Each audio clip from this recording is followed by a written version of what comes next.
Welcome to the Real News Network. I'm Paul Jay, coming to you from Washington. Now joining us from London is Mohammed Junaid.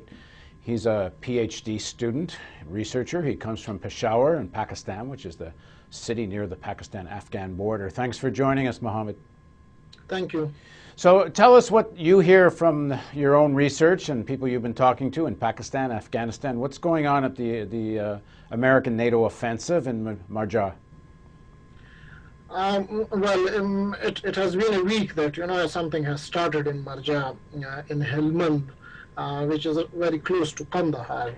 The NATO forces are going there in number, and they are drumming it up as a big battle of this war. Some points are encouraging. There are good things happening because they are saying that they will build it positively.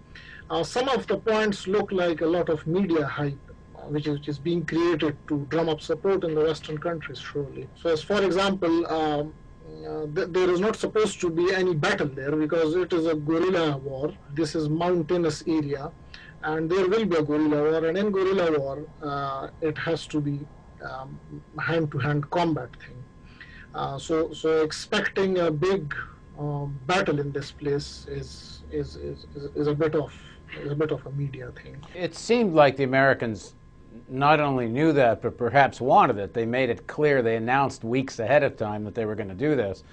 So it sounds like they actually were hoping a lot of Taliban would leave the town. The question, I guess, comes down to this. I think everyone's assuming that sooner or later they will control the town, and then what? So there are two parts to the then what. How many civilians got killed in the course of that? And then number two, what does holding really mean? So start with the first part. Apparently 5 more civilians were killed today. 12 were killed, I believe, yesterday. To what extent do you think the people of Marja will accept any civilian deaths? And what do you think the people of the town actually want? We will, go back to the Pashtun customs, which is the real guideline for us, and how do they take the deaths there. If a death is an offensive one, and there is no backup of that, there is no apology tendered, and there is no reconciliation through the Jirga system, then it is surely taken as a very negative thing, and it can bite back really, really badly for the NATO forces. However, they will be expecting some civilian deaths, and which is natural. I think it all comes down to how do they build this area? What do they do with the civilians? It is very clear that the Karzai government and the mainly Tajik and Uzbek Afghan National Army is not really welcomed in these areas. I'm sure that the American and British forces will be welcomed, at least partially. There is no doubt in that. The people of this area, poor people, suffering for the last 4 decades, they don't wish to fight each and every person coming there. And if they have good things to give to this place, they will surely welcome it. But as soon as these forces leave and, it comes down to Afghan National Army, Afghan police, then, the troubles will start. So the last part, holding, is, something. Well, but before we get there, the way the media is playing this in the West is that the population of Marja are more or less, it's practically like as if they're neutral in this.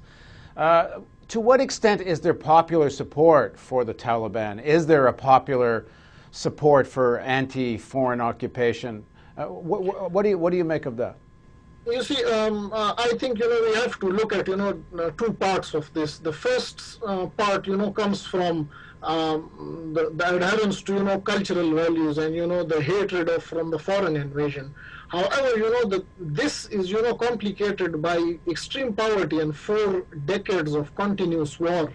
So not all the 100,000 people will be fighting the NATO forces and trying to get rid of them at any cost. That's not how it is going to work. The main thing is these people are coming in, they are taking the posts, but what do they bring with them? Do they bring prosperity, food, bread, good things to this town, and not meddling in the culture of these people, which is a very sensitive area.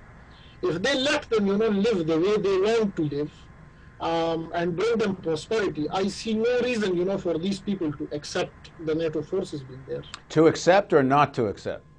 to accept. They will accept it. But I mean, there are two things. One is, they are poor people, so they will, want their development. Hold on. Let me just back up, because I just want to be really clear on this. You're saying if they do develop some level of prosperity there, people Yes. can accept the NATO or Yes. American forces and what the plan is for this area. Yes, Well, let me ask a question in regards to that then. If I understand it correctly, this is one of the main areas of poppy growing and heroin and other types of production of narcotics. If there's going to be reconstruction there and prosperity, what should be the attitude towards the question of poppy? Because right now it's all about the poppy. Look, the poppy cultivation again is, it's an on-off story in the last 5-6 decades. If you look at the history of this place, whenever there was good support from the government, there was once support from American government in 1960s when it was even called Small America. You can find this on internet even. When that started happening, people, left cultivating poppy. If you come to the poppy question, remember one simple thing. The poppy is controlled by the warlords and the strong people there. The poor people, the 90 to 95% poor people, do not have all the riches coming from the poppy. And just to be clear, many of these warlords are all around the Karzai government. It's not just the Taliban. Exactly. They are around the Karzai government. They are from among Tajiks, Uzbeks, and Pashtuns as well. It is the area of warlords. So what do you do with these 90 to 95% people? If you leave them, with their own culture, the way they want to live, don't go into their homes and tell them to take their women out of their homes. Don't de-weaponize them. Don't do these kind of things, and give them their bread. Give them hospitals and give them good facilities. And Now, one of the issues is that the Americans are saying sooner than later they're going to turn this over to an Afghan government, to the Afghan armed forces. But most of these armed forces are Uzbeks and Tajiks. They're not Pashtuns. Are they going to accept an Afghan army that's mostly northerners? And that is going to be, problematic. There is, the ethnic divide, the ethnic divide is huge. It is, 2,000 years old. So even if the Uzbeks and Tajiks are very good to these people, even then it is very hard. But it is very, hard to imagine that Uzbeks and Tajiks will, treat these people very well. It is almost impossible to imagine that. They are corrupt. It's a poor country. You look at any African country. This happens there as well. So it is hard to imagine what will happen then. So what do you think is going to, in the next few days, what should we be looking for to see whether this campaign seems to be successful from an American point of view? From the American point of view, I think they need to. They need not to chase Taliban too much. They need to concentrate more and more on developing the area and making people feel that what America was, it is coming here. It is going to be small America again. And if they give that feeling to the people, you would see very positive results. And what are 2 or 3 concrete things they should be doing there in terms of development? Well, as I said, the foremost thing, do not, try to indulge in their cultures, in their lived, in the way they live. That is, the very sensitive area.